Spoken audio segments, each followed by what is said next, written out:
Hello, and welcome to I'll Try That, the beer review and news podcast.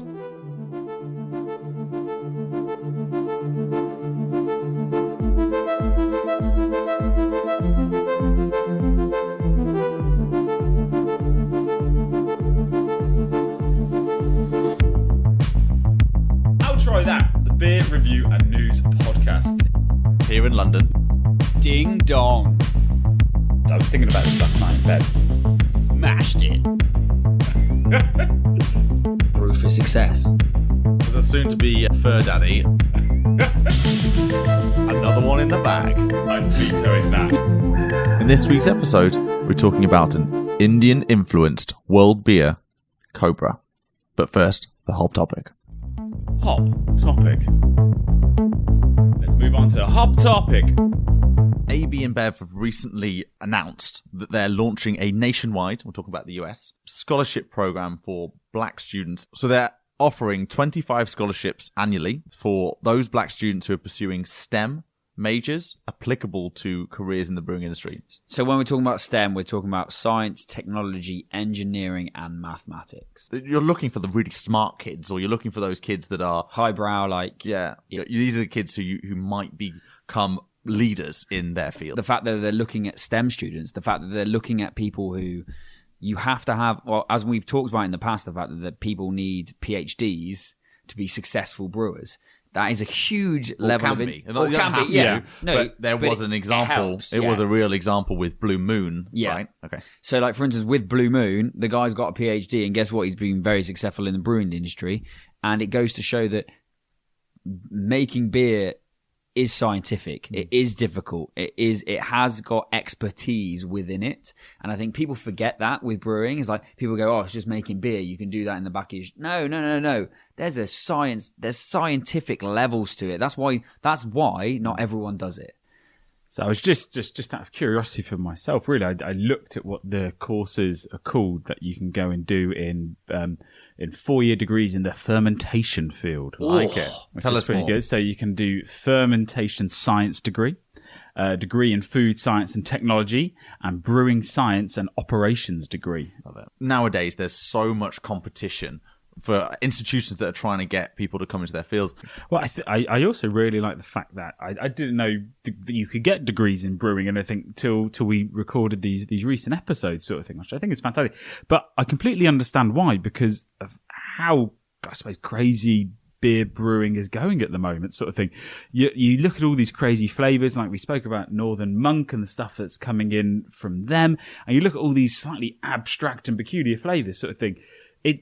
It's got to take some mad science behind it to get it done. Well, you go on these tours, and we've all been on tours where you go to the brewing area and they explain the basics of and you're like, there's a lot that goes into it. There's a lot that goes into it, and like you're listening and you're trying to absorb it all, but the people who they live it, and I think that you forget that they dumb it down for you on these tours.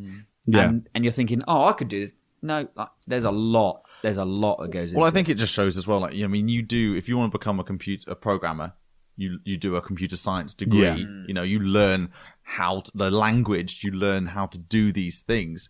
And brewing is no different in that there are a lot of great examples of people who have done it. Like Logan Paul for Beavertown didn't do a degree in it. He just did it. Yeah. Stone Brewing has exactly this, from the US is exactly the same. He just did it so many times. He got it right. But for everyone else, like, you can do it right by educational purposes. You can learn the science of it. That's it. Sorry, exactly. You can go down the educational route, and you can actually make that, give yourself the best bet of becoming a master brewer. And now for some Pursuit of Hoppiness. So this week, we're talking about the Indian-influenced beer of Cobra. Now, guys, when I say Cobra, where do you think... What does it depict in your mind? Where do Indian you think curry. A snake. Every time you go for an Indian curry, I think, right, I'll have a Cobra with it. Curry in the UK is very different to curry in India. Classic tale that chicken tikka masala, the number one bought dish in the UK, was actually made by a chef in a pub in Scotland. The person who was going to be eating the curry said it was too hot, so he put yogurt in it. And that's where chicken tikka masala comes from. Really? Yeah. So it's not an Indian dish. You don't No. get chicken tikka masala in India. So I think, when you're in that kind of environment, the UK Indian curry, I think that's very important to make that context. Cobra is synonymous in my mind with that environment. Hugely, yeah. Oh, 100%. Hugely.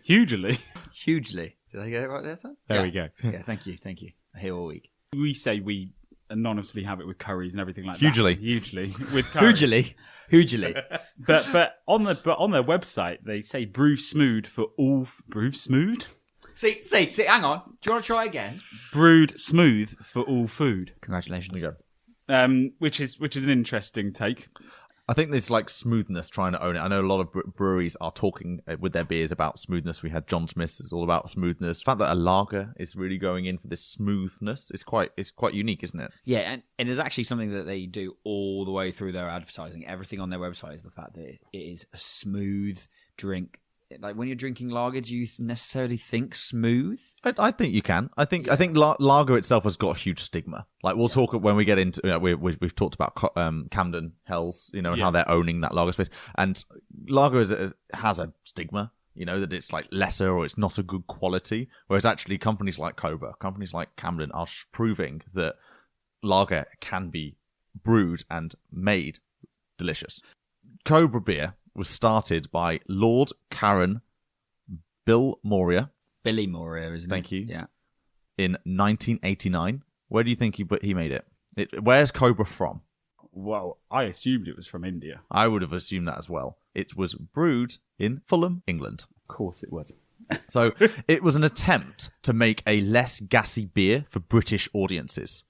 This idea that it was it's made for that food pairing in general, but it's specifically made for British audiences. It was originally planned to be called Panther, which I think sounds amazing, but they found that it wasn't popular, and in the 11th hour they changed it to Cobra because they kind of tested it and they realized customers didn't like Panther or didn't find it appealing. So I like the fact and the ethos he went behind it was he wanted to be able to, he found drinking ales and stuff like that with a meal was just too filling and just wasn't the ideal pairing for food. So he wanted to design a beer that you could drink continuously throughout the meal and it's not going to fill you up. So we're looking at another Asian-styled lager which pairs itself with food. Yeah. Yep. And they own that space. They really want to. Let's talk about that smoothness and then we'll come back to Lord Karen, Billy Moyer, because he's a fascinating character and we need to talk about him. Yeah. They're currently doing a world tour, which obviously is not happening anymore because of that. Yeah. But they're doing a world tour which started out in New York. And that's why, if we look on their website, it's very confusingly said started or created in New York. Yeah. And you're like, what? Are you created in New York? I thought you were an Indian beer. Oh, and then you actually know you're from the UK. So where have you, blah, blah. And it's just because that's where the world tour for the food campaign started. That's the one where they're touring with the food truck, It's a food truck, yeah. Food no, it's truck like a very going specific campaign right now. Yeah. Oh, okay. It's like they're running a campaign of world food, and they've started with a food truck. You said, and food trucks is huge in New York. Like you get food trucks come out every single day. They're all very different cuisines. What they're pushing is you can have Cobra with any style of food, and that's what they're trying to push, which is cool. Exactly. So let's go back on to Lord Karen. Yeah. Billy Moyer. So he's an Indian-born British peer. Now, what is a peer? People are asking. You walk along it on the sea. Yeah, you can walk along a pier. Well, So if you work amongst your peers, it's your equals, right? that's it. So a peer, that is a great use of the word peer and the correct spelling of this peer, which is excellent, thank you. P-E-E-R. Yeah. So a peer is someone who sits in the House of Lords. So the House of Lords is our version of the Senate. Yeah, so the House of Commons is like our House of Representatives. We vote for members of Parliament, blah, blah. House of Lords sits above that. It is our Senate, where you can either get in by being born into this title, having a hereditary title. So there's 92 of them. And the rest are what's called being granted a life peer by the Queen. So is that just for that person's lifetime, and then it's not hereditary? You can't pass on those titles. Okay, yeah. So he's part. He was, or is he? Still He alive is. now?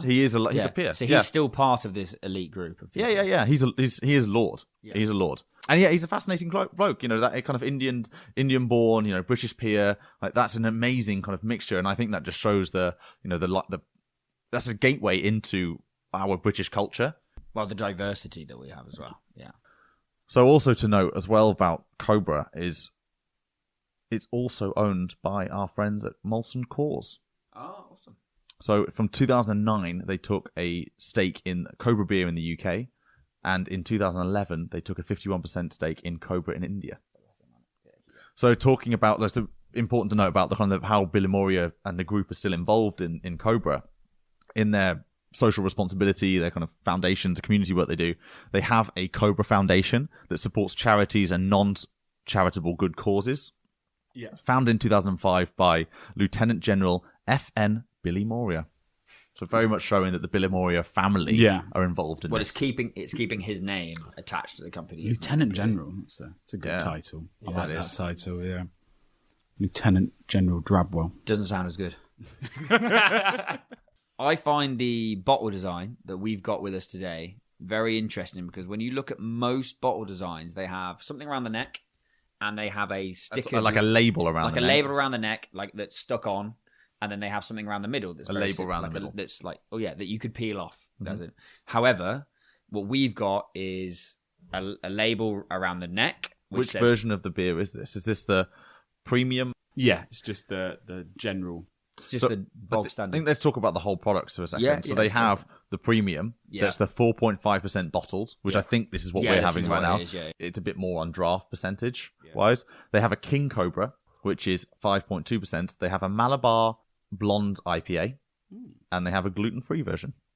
And they have Cobra Zero as well. No alcohol. There you go. It's like the design doesn't have a snake on it at all. So it calls himself Cobra. They do not use the snake. So it's only Cobra by name. It's Cobra by name, not by nature. Yes. So it has literally no snake on it, which I find really interesting because if you look at, for instance, Tiger, they use that animal everywhere on it. Okay. However, this one doesn't. They've also got, what do you call these, Joe? It's the embosser. It comes out the bottle, the texture on the bottle. So they have an embossed. Now, they have quite a lot going on, and there's quite a lot of symbols. And so there are symbols embossed onto the bottle itself. Yes. Now, there's the globe. The taste of Cobra is inspired by cultures and cuisines around the world. They have an elephant, which is a striking symbol of strength and determination that represents the single-mindedness and nature of their founder. They have the 3 types of different hop types on there. Mm-hmm. They have scales because supposedly it's a symbolic nature of the odds weighed against the success in the early days. Yeah, okay. And then they had the palm trees, which is a nod to the palm trees of the homeland India. Well, they're telling their journey, their story. Yeah. World Beer. Here's the founder.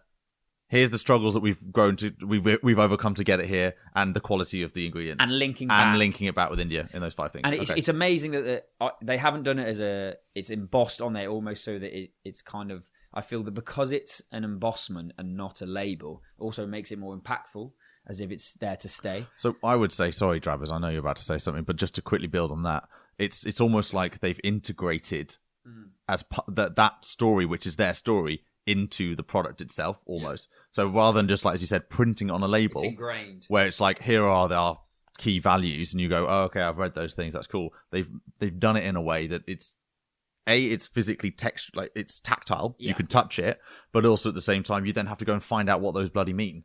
Well, I was just going back to the name of Cobra. You're doing a great job, Rich. I was thinking with the name Cobra, I'm pleased they haven't put a snake or any reference to a snake on the bottle, because I think it would look quite tacky when it'd be coming across. And you've got the connotations of a snake of being quite sly, quite evil. They're not supposedly in history and stuff. They're not depicted as the nicest things.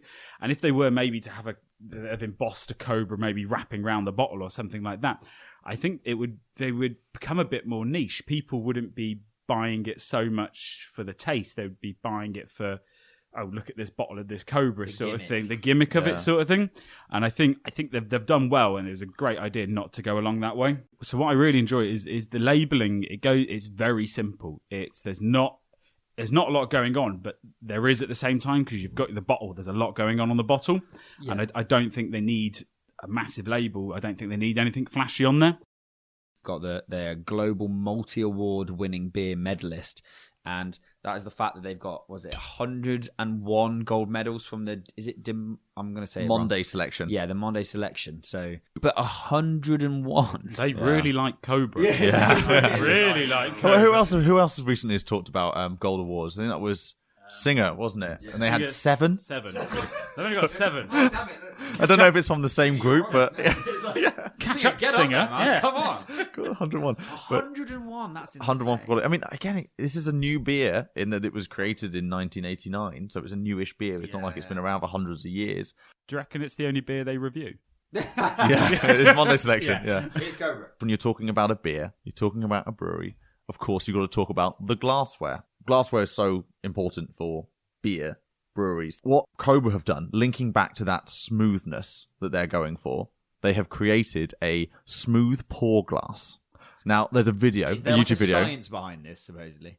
Well, that's really interesting that you said science, because it's all about the science. And on the bottle, they say what? Complex on the bottle. You know, this is a smooth pour glass, and I've taken some highlights from some of the words that came out in this video. Yeah. And you imagine it's just basically Cobra being liquid being poured into a glass, and then they've got infographics coming off it. Anyway, so they say it's a toughened glass receptacle, custom liquid emancipation font, creating a helix spiral, these fluid channels or flannels achieving terminal smoothness. What? What does that mean? No, hang on. Also, the font surely has nothing to do with how the pour. No, I think they mean font as in the tap. The bit that comes out of it. Okay. That's sometimes So called the font. There's a special tap for it. Apparently. I'm sold and I want one. No Yeah. matter what That it worked does. for you, did it? Yeah. Hang on. Does it look like thin and then like? It looks like a glass. And the way Well, the I'm pour... guessing it looked like a glass. It's a glass. Thanks, Joe. Well,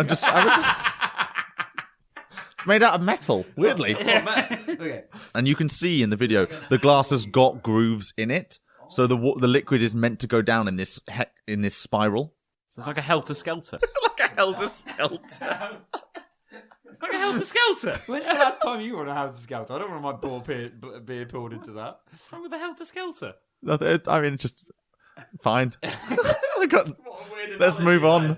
Weirdest analogy ever. Hey guys. But anyway, you Well, like... round in a spiral. That's what they should have done in their advertising. What they were thinking. Really fun and over too quickly. So we would say Billy Moyer is a pretty successful gentleman. He's involved in politics. He's got a very successful beer brewing company. But he has his 8 P's for success, in his own words. As we know, there are many different acronyms for successful and how to be successful in business and everything like that. So what I'll do is I'll list off the 8 P's and then I will expand on them a little bit more afterwards. Okay. Awesome. So we've got product, pricing, promotion, placement, people, finance, and passion. Now, that sounds remarkably like the 7 P's of marketing that make up the marketing mix. And also, the word finance, I believe, begins with an F. Yes, I think I do know that. That's so, an F, right? Yeah. You would be correct, and finance is spelt with an F. Well done. Yes. But in this circumstance, finance is spelled with a PH. Wow. Oh, wow. Okay. I like that. There's Mixing it up. nothing, and he said there's nothing that can be achieved without money when it comes to business. That's very fair. Very Yeah. factual. Yeah. Now, how does he differentiate his P's from the marketing mix P's? So you've got product. It's important to have a product that's different from the others. Okay. That kind That's very Yeah. similar to the marketing mix P's. Pricing, you tend to get exactly what you pay for. He admits that Cobra has always been expensive when in comparison to other conventional beers, but according to Bill Moyer, a Rolls-Royce doesn't cost the same as a Ford. Wow. What's amazing there, though, is he is literally putting the Cobra on a pedestal there. He's saying it is elite. He's making sure that you're going, if you're drinking this, you're not drinking some bog standard like trosh. You are having a proper nice lager. I mean, he's literally calling his beer the Rolls-Royce of the beer world. Yeah, massive. I love that. Promotion, it is important to have passion for the product that you promote, which I get. If you're not sold on what you're selling, Yeah, it's going to sound fake. yeah. So I think, kind of to summarize that's fascinating that this is a person who has created or lives by this code almost, right? Yeah. This way of being, and it has been successful. The brand itself is really well built. Well, if you put it this way, when did it start? 1989. Mm-hmm. it is probably integrated into every single Curry So, as in, house. you go for a curry in the UK, the likelihood is that establishment will sell Cobra. Yes. It is highly likely. They have to. I kind of almost feel like you have to. It's an unwritten rule. Would be the statement that these obviously 8Ps. Is it 8Ps? 8Ps. The 8Ps work. They're driving it. I mean, I would say that obviously they're trying to broaden and say we're good for we're not just about curry houses in the UK. We're good with all food types. This is what this whole campaign that starts in New York is with the food truck is trying to do. But I also, it's never going to go away from being great with English curries at my mind. So on Instagram, they're 2.8k followers, and on Twitter, 2k. So as always, we'll put the links in the description for their website, Instagram, Twitter, Untapped, and I'll put in that smooth pour glass YouTube video on their YouTube thing. Yeah, go and see that, achieving terminal smoothness. And that's all we have time for this week's episode of the I'll Try That podcast. And so from me, Joe, Rich, And Simo. goodbye. And don't forget to follow us on Instagram, Twitter. And watch us on YouTube. Goodbye now. Always drink responsibly, and if you or anyone else needs some help, go to drinkaware.co.uk for more information.